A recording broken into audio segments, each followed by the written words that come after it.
بسم اللہ الرحمن الرحیم۔ السلام علیکم ورحمۃ اللہ وبرکاتہ۔ ایک منظر میں آپ کو بتاتا ہوں کہ اس منظر پہ آپ توجہ کریں۔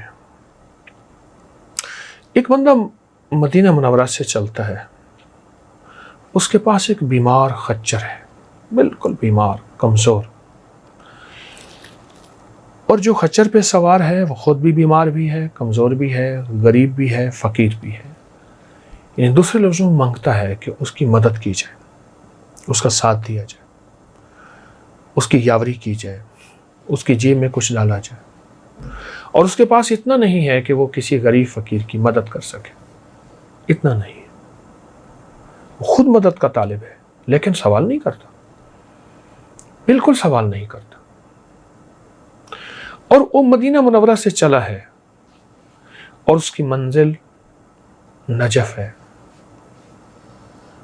وہ علاقہ ہے، اس کے ساتھ ایک گاؤں ہے، ایک بستی ہے، وہاں رہتا ہے۔ مدینہ میں کیوں آیا تھا؟ مدینہ میں جو مدینہ کا گورنر تھا، اس کے دل میں آیا کہ اس کے پاس جاؤں اور کچھ مدد طلب کروں۔ آیا، کئی دن رہا۔ گورنر کو ایک دفعہ اس نے مسجد نبوی میں دیکھا، لوگوں کی فریادیں سن رہا، حکم جاری کر رہا۔ جب دیکھا کہ ایک طرف گورنر کو، ایک طرف حضور کے روضوں کو دیکھا، احساس ہوا کہ حضور کے روضے کے سامنے اور حضور کے سامنے میں اس گورنر سے سوال کروں، دکھ ہوتا ہے، میری حیا، میرا شرم گوارا نہیں کرتا، کیوں سوال کروں؟ پھر جرأت ہوئی کہ میرے پاس کچھ نہیں ہے، فقر ہے، غربت ہے۔ یہ گورنر ہے اس لیے کہ غریبوں کی داد رسی کرے، غریبوں کی فریاد سنے، غریبوں کی مدد کرے، اور جو مدد کے طالب ہیں ان کے احساس کو اپنا احساس غم سمجھے۔ پھر ایک بار پھر موقع ملا، پھر حضور کا روضہ یاد آیا۔ اسی کشمکش میں اسے پورے 40 دن گزر گئے اور پتہ نہیں کیسے اس نے پیٹ بھرا، اور اپنے خچر کا پیٹ کیسے بھرا، اور کتنے مہینوں کی مسافت کے بعد وہ پہنچا تھا۔ کوئی گھنٹوں کی مسافت، کوئی منٹوں کی مسافت نہیں تھی، اور ایک آس لے کے آیا تھا کہ مدینہ کا گورنر ہے، اس کے پاس جاؤں گا، کچھ مدد مل جائے گی، کچھ 4 دن سکھی گزر جائیں گے، کچھ زندگی میں سہولت مل جائے گی۔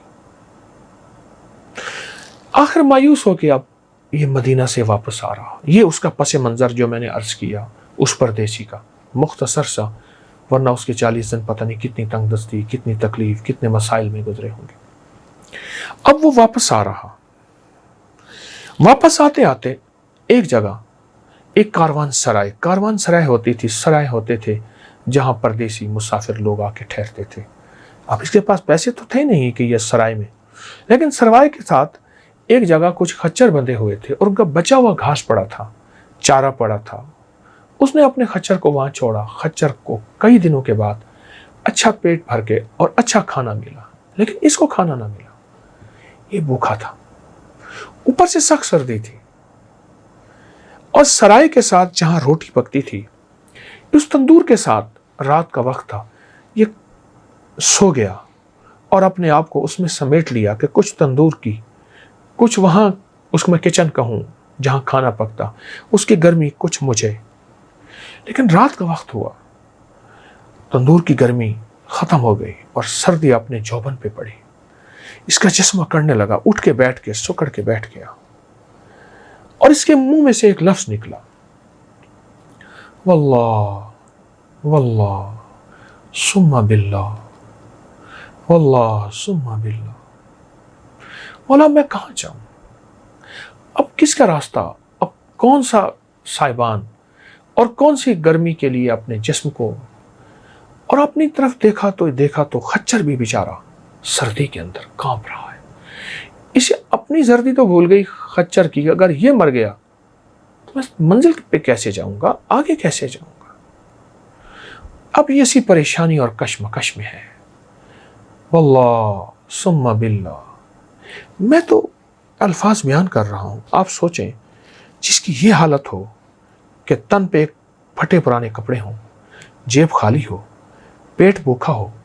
آدمی بھوکا ہو تو سردی ویسے زیادہ لگتی ہے، اور پردیس ہو، مسافرت ہو، اور کاروان سرائے میں سب بہترین زندگی میں سو رہے ہیں. ان کی سواریوں کے اوپر بھی گرم کپڑے کہوں، چادریں کہوں، اور ایک وہ سواریاں بھی ایک چھت کے نیچے ہیں. اس کے پاس نہ سواری کی چھت ہے، اور اس کے پاس نہ اپنی چھت ہے، اس کے پاس نہ کھانا ہے، اس کے پاس نہ گرم کھانا یا مشروب ہے، اس کے پاس کچھ بھی نہیں ہے. سواری نے پھر بھی کچھ نہ کچھ کھا لیا ہے. اس کی حالت کیا ہوگی؟ اس کے حالات کیا ہوں گے؟ اور یہ کس قسمہ پرسی میں، کس تنگ دستی میں ہوگا؟ اور کس انداز سے اس نے واللہ ثم باللہ، اس نے کس انداز سے بیان کیا ہوگا، میں وہ نقشہ نہیں کھینچ سکتا. یاد رکھیے گا، الفاظ کا ترجمہ ہوتا ہے، جذبات کیفیات کا ترجمہ نہیں ہوتا. یہ میں بات پھر دہرا رہا ہوں، الفاظ کا ترجمہ ہوتا ہے، جذبات اور کیفیات کا ترجمہ نہیں ہوتا. اب اس نے پھر یہ بات کہی، اب درد کے ساتھ اس کی بات کہی، اور غم کے ساتھ اس نے یہ بات کہی. اس کو محسوس ہوا کہ میرا جسم گرم ہونا شروع ہو گیا ہے. اس نے دائیں بائیں دیکھی، کوئی گرم ہوا چلی ہے. اسے خیال ہوا کہ تندور میں سے گرم ہوا نکلی، تندور تو ٹھنڈا ہو چکا تھا. کہاں سے چیز ملی؟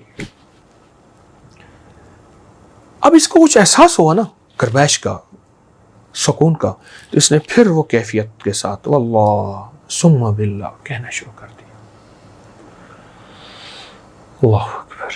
بس یہ یوں کہتا تھا اور اس کے جسم میں طاقت آتی تھی، اور محسوس کیا ایسے جیسے میں کھانا کھا رہا ہوں اور میرا پیٹ آہستہ آہستہ بھر رہا ہے، جسم میں توانائی آ رہی ہے، تازگی آ رہی ہے، اور ایک قوت آ رہی ہے، اور سردی ہے پر سردی کا احساس مجھے کم ہو رہا ہے. اور اس نے اپنی نظروں سے جب اپنے خچر کو دیکھا تو اس کے اندر بھی کپ کپاہٹ کم ہو رہی ہے. وہ عین سردی کے اوپر ہے، کپ کپاہٹ کم ہو رہی ہے. اس نے محسوس کیا کہ اس لفظ کی کوئی تاثیر ہے، اور اس لفظ کو کوئی طاقت ملی ہے، اس لفظ کو کوئی قوت ملی ہے. اس نے پڑھنا شروع کیا. پڑھتے پڑھتے نا کچھ سکون ملا تو اس کو اونگ آ گئی. اس نے اونگ میں دیکھا، اس نے اونگ میں دیکھا کہ کچھ لوگ ہیں، ان میں آگے ایک شخص ہے، اور وہ اس کو تھپکی دیتے ہیں، کہتے ہیں یہ ہمارے گھر سے تمہیں یہ لفظ ملا تھا، اور اس کو پڑھتا رہے، اس کو نہ چھوڑ، اور یہی لفظ تجھے منزل پہ پہنچائے گا. اور مدینہ کے گورنر کے ساتھ تو نے اچھا کیا، سلام نہیں کیا. مجھے میرے حضور نے بھیجا ہے صلی اللہ علیہ وسلم. جا. ایک سائل آیا تھا، اور میرے حیا اور غیرت کی وجہ سے اس نے گورنر سے سوال نہیں کیا تھا. اس کو کہے یہ لفظ ہمارے گھر سے ملا ہے، اور میں اس کی خاص تاثیر اور اجازت دیتا ہوں، اور خاص توجہ دیتا ہوں. اس کو پڑھ، تجھے منزل ملے گی، تجھے رزق ملے گا، جو تے صحت ملے گی، تیری سواری کو صحت اور کھانا ملے گا، اور تجھے جا آج کے بعد تونگری مل گئی. اس کی آنکھ کھلی نا تو اس نے تازگی دیکھی. اب سوچنے لگا ہیں کون یہ؟ بہت ساری نورانی، روحانی اور نوری ہستیاں تھیں. ہیں کون؟ اب اس کیفیت میں تھا، لیکن اس نے پھر پڑھنا شروع کیا. پڑھتے پڑھتے اس ایسے محسوس ہوا بستر بچھ گئے ہیں، اور اس کو نیند آ گئی، اور محسوس ہوا کہ ایک بہترین نرم بستر، مخمل کا، ریشم کا، کیم خواب کا. سو گیا. بس سویا ہی تھا، وہ قافلہ پھر سامنے آیا. کہا ہمارا نام پوچھتا ہے. ہم سارے بقی کے رہنے والے ہیں، آل رسول ہیں، اصحاب رسول ہیں. اور پھر ایک ایک کا نام بتایا، اور جو نام بتا رہے تھے وہ امام حسن تھے رضی اللہ تعالی عنہ، سلام اللہ رضوان اللہ تعالی علیہ اجمعین. امام حسن تھے. فرمایا تجھے یاد ہے، تجھے یاد ہے کہ تیرا والد ایک دفعہ ہمارے پاس آیا تھا، اور ایک دم اس کا نقشہ کھینچا کہ اس کا والد ہے. امام حسن کی خدمت میں حاضر ہوا اور ان سے عرض کیا میرے حالات درست ہو جائیں. تو فرمایا امام حسن، اب خواب میں سارا نقشہ ہے، فرماتے ہیں تیرے حالات درست ہو جائیں گے، پر اللہ نے تیرے لیے خیر اسی میں رکھی ہے، تھوڑے مال اور دولت میں اللہ کے پاس چلا جا، وسعت تیرے بیٹے کے پاس ہے، اور پھر اس کی نسلوں کے پاس ہے، خوشحالی، وسعت. اور یاد رکھ تیرا بیٹا مدینے آئے گا، 40 دن یہاں گزارے گا، حضور کے حیا اور شرم کی وجہ سے، غیرت کی وجہ سے کسی سے سوال نہیں کرے گا. پھر اسے ایک لفظ عطا ہوگا غیب سے، وہ ہوگا واللہ ثم باللہ. وہ لفظ عطا ہوگا، اس لفظ کے بعد اس لفظ کو اس کی وجدان کی کیفیت میں عطا ہوگا، درد کی کیفیت میں عطا ہوگا. لیکن پہلے اس کی آزمائش لی جائے گی 40 دن، غربت سے، تنگ دستی سے، بیماریوں سے، دکھوں سے، نہ کھانا، نہ دوا، نہ پینا، نہ سکھ، نہ آرام.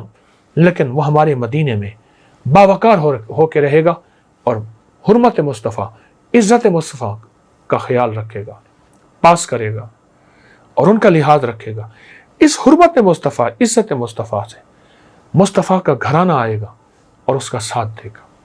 کملی والے کا گھرانہ آئے گا صلی اللہ تعالی علیہ وسلم، اس کا ساتھ دے گا. اب یہ خواب میں سارا نقشہ والد کا دیکھ رہا ہے. اچانک والد کا نقشہ ختم ہوا، اس کی آنکھ کھلی. اچھا والد نے ایک دفعہ یہ بات بتائی تھی مجھے اور مجھے تو بھول گئی. یہ سارا نقشہ وہی دہرایا گیا ہے. اس نے صرف کملی والے اللہ کے نبی علیہ الصلوۃ والسلام، اس کے آل اصحاب اور اس کے آل کا حیا کیا تھا. بس حیا کیا تھا اور ان کا لحاظ کیا تھا. میں حضور کے روزے کے سامنے کسی اور سے سوال کروں، گورنر لوگوں کو اشرفیوں کی تھیلیاں دے رہا تھا، حکم جاری کر رہا تھا، اتنی دے دو اس کو، اتنی دے دو اس کی، اور پوری اس کی مملکت سے لوگ آئے ہوئے تھے اور وہ سب کی دادرسی کر رہا تھا، اور اس وہ گورنر تھا ہی دادرسی کے لیے. پر اس نے نہیں کیا. ان کو تھوڑا مال ملا، جو 100 شرفی 200 500 1000 ختم ہو گیا، پر اس نے اپنی نسلوں کے لیے تمنگری، مال، بخت، نعمت، چیزیں لے لی. اور وہ کس وجہ سے؟ صرف اللہ کے حبیب کا حیا کیا اور اللہ کے حبیب کی آل سے حیا کیا، بقی میں سامنے اصحاب سے حیا کیا، بقی میں سامنے. اور اس کی وجہ سے اللہ جل شانہ نے اس کے لیے وسعت برکت کے دروازے کیسے کھولے آپ سنیے. اب رات یہاں کاروان سرائے میں رہا. صبح اٹھا تو دیکھا کہ سواری بھی حشاش بشاش، خود بھی حشاش بشاش، اور سواری تیز دوڑ رہی ہے اور لوگ حیران ہیں. اور یہ منزلیں طے کرتا کرتا ہر جگہ جہاں بھی رہتا تھا رات کو اس کے لیے رات مخمل بن جاتی تھی. جہاں بھی رہتا تھا، جب آیا تھا قسمہ پرسی کی رات تھی، جب آیا تھا تو غربت کی رات تھی. غربت کی بھی ہوتی ہے عجب صبح عجب شام، کرتا ہے سفر جب قافلہ راحت و آرام. آیا تھا حالات یہ تھے، اللہ آزما رہا تھا. یاد رکھیے گا میرا اللہ پاک بعض اوقات بندوں کو آزماتا ہے، کچے ہیں یا پکے ہیں، میرے ہیں یا غیر کے ہیں. مجھ سے نظر تو نہیں ہٹاتے، اللہ سے نظر نہیں ہٹی، اللہ کے حبیب سے نظر نہیں ہٹی.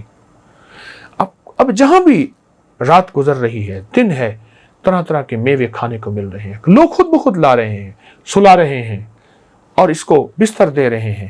ہر بندہ اس کو استقبال کر رہا ہے ایسے جیسے جانتا ہو، اور یہ ہر بندہ اس کا دوست ہو یا اس کا اپنا ہو یا اس کا بھائی ہو. حیران. پر کبھی کبھی بیٹھ کے نا سوچتا تھا یہ میرے نصیب کیسے کھلے. آواز اندر سے آتی تھی، ہمارا نام لے اور اس درد سے لینا. خیال کرنا بغیر درد کے ہم اس نام کی تاثیر نہیں دیں گے، بغیر یقین کے ہم اس نام کی تاثیر نہیں دیں گے.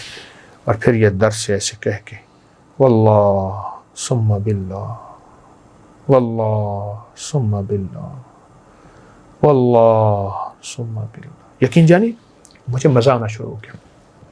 میرے منہ میں پانی بھرا ہے، میرے منہ میں پانی بھرا ہے. اس کی لذت، اس کی چاشنی. اللہ کا نام کیفیات سے لیا جائے، درد سے لیا جائے. ہاں آج 13 محرم الحرام ہے. 13 محرم الحرام میں میں نے آپ کو چھوٹا سا تحفہ دیا ہے، ایک نقطہ دیا ہے. وہ خچر، اس کی غربت، تنگ دستی.